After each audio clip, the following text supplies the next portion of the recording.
One of the amazing things about this day and age here is everybody's got a video camera. Constant images coming in, streaming in to us from this plane crash. This was the scene yesterday, in fact, in the disputed Donetsk territory in eastern Ukraine, where a civilian airliner, a Malaysia Airlines plane carrying 298 people, was believed to be shot down by pro-Russian separatists loyal to Vladimir Putin. So far, the official count, 181 bodies have been recovered. Welcome back to America's Forum. I'm John Bachman alongside Lisa Ruth, who's rejoining us for this discussion. Also along with more is Dan Kochis from the Margaret Thatcher Center on Freedom at the Heritage Foundation. Thank you both for sticking around. I wanted to shift the conversation to, again, what to do and what we should do here as a response. Obviously, there's going to have to be some sort of response from the United States. Now, there are opposing viewpoints on this. Lisa, we discussed this. Dan, and I'll get your take on this. It may not have been the objective of President Obama, but the result is the same. We heard Pat Buchanan saying maybe we should not be so quick to jump into this situation 3 months ago. And I'll play that soundbite from Mr. Buchanan later on in the program, so folks should stick around for that. Again, this might not have been the calculus of the Obama administration, but the end result here is Putin is exposed and he's in a dangerous position.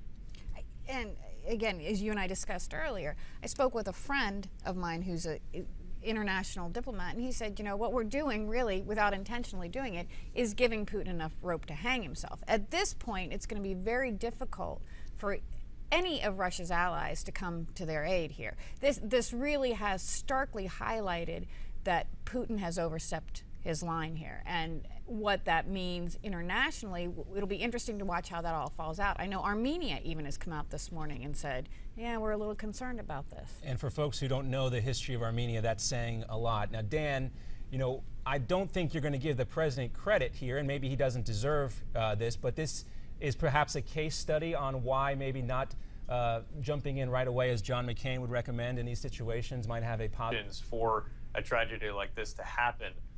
Just allowing the sort of low-level civil war that was sort of out of the news in the U.S. to continue, that's really created a lot of problems. And I think that you're still going to see Putin saying, well, look, this was tragic.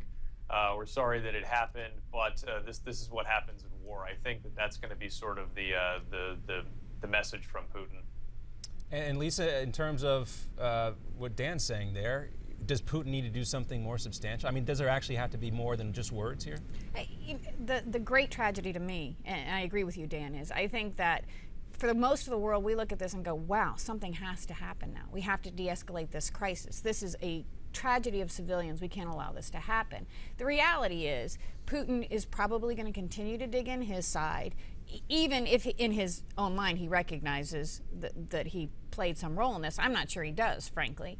But I don't know that this will push things forward. The civil war is continuing. It's continuing to fester, Dan's words, which are perfect. And I do think that the international community has gotten a little bit distracted. We've had Iraq, we've got, you know, now the Gaza situation. But I'm not sure, or I'm concerned that this will not be a catalyst to make everything change. And I don't think that it necessarily will. Dan? I think Lisa hit the nail on the head. I think that's exactly right. I think it's going to be much of the status quo. I think there's going to be denials from Moscow, maybe some token moves, but I think that you're going to continue.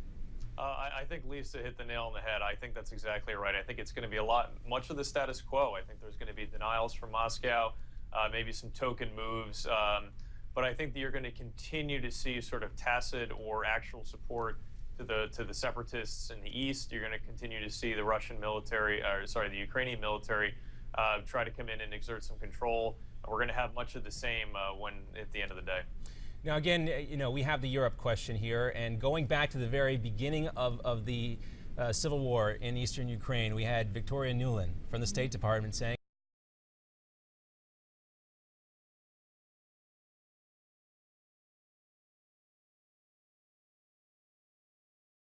if you know, I don't know what Europe is going to do here, but maybe this is the last chance for the United Nations to seem somewhat relevant in the geopolitical world today.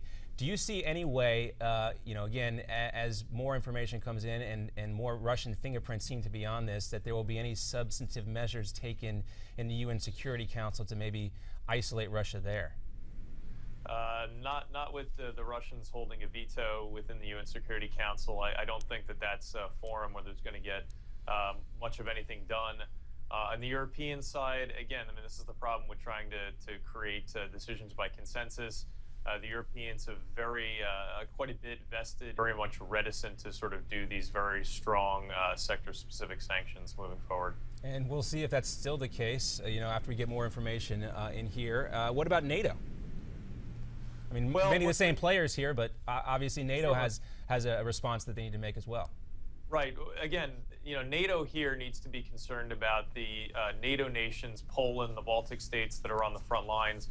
The Polish defense minister a couple months ago said the only permanent NATO installation in their country is a conference center. And that's true. And it's going to be very NATO nations, Poland, the Baltic states that are on the front lines. The Polish defense minister to sort of create some problems, especially in the Baltics, where there are ethnic Russians, in some cases up to 40% of the population there. It would be very hard for NATO in their current configuration to do anything to take back some of that territory in the immediate term. All right, well, as we take a quick look back here again over the last few months, there was some talk 3 or 4 months ago about the Obama administration and their decision to pull that missile defense system out of Poland and place it in Turkey. What kind of message, Lisa, do you think that would send if they, today or tomorrow said, we're going to restart that plan, put those missiles back in Poland? Well, it would be a pretty strong message. I don't see that happening. I think that the message that needs to be sent, though. Again, you're looking at the question from the Polish perspective. These guys would like somebody to come. Pretty strong message. I don't see that happening. I think that the message that needs to be sent, though. Again, you're looking at the question from the Polish perspective. These guys would like somebody to come in and really protect them. I agree with Dan. I think it's a small possibility, but there is always that possibility of kind of that diversionary tactic. Mm-hmm. Let's start a problem in Poland, for example. I don't think that is going to happen. I think it's possible. I think the Balkans are concerned and would like to see the U.S. return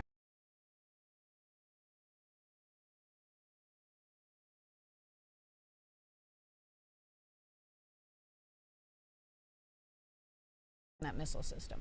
I don't think that's going to happen, but again, you're right. A stronger message. We're going to protect our allies. We're going to make sure that you're safe, but that message has not yet been forthcoming. And Dan, we don't expect the president to do that and go back on his word in this particular situation.